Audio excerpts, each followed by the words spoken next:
Hello everyone, আসসালামু আলাইকুম। Welcome back to my channel Rayan Islam Rodela. তো আজকে হচ্ছে আমার জন্মদিন ছিল। তো ও কিন্তু আমার জন্য সারপ্রাইজ হিসেবে বার্থডে কেকটা নিয়ে এসেছে। বেলা 2টা বাজে ও কোনো উইশ না করে আমার জন্য ডাইরেক্ট কেক নিয়ে এসেছে। তো আমি তো খুবই খুশি। তারপরে হচ্ছে সব কাজটা শেষ করে রাতের বেলায় কেকটা কাটতে বসে পড়লাম।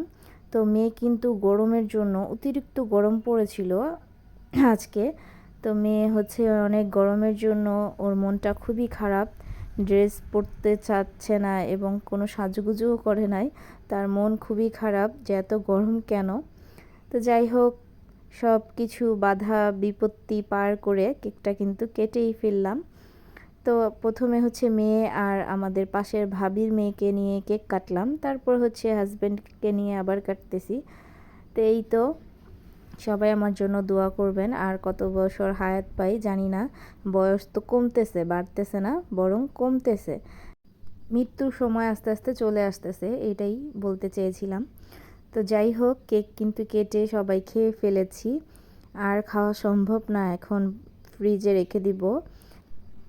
আর এই উপলক্ষে কোথাও আজকে ঘুরতে যেতে পারলাম না, যেহেতু অনেক রাত হয়ে গিয়েছে। তো রোদেলার বাবা বলেছে যে কালকে তোমাদেরকে ঘুরতে নিয়ে যাব।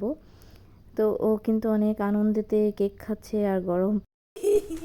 ভালো তো ছবি তুলতে পারো না, এমন কারো কেন?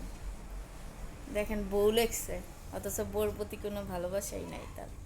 ভণ্ড। সি সি সি। যাই হোক, একটা ছবি তুলে ফেললাম খুব সুন্দর করে। এটা হচ্ছে পরের দিনে আমরা ঘুরতে গিয়েছিলাম একটা রেস্টুরেন্টে।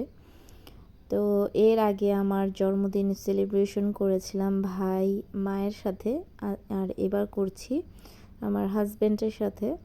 দুইটা দুই রকম, কিন্তু সবাইকে মিস করতেছি, আমার ভাই এবং আমার মাকে। তারা যদি কাছে থাকতো তো আরও ভালো লাগতো। তো রোদেলার কিন্তু কালকে পরীক্ষা। পরীক্ষা না কালকে?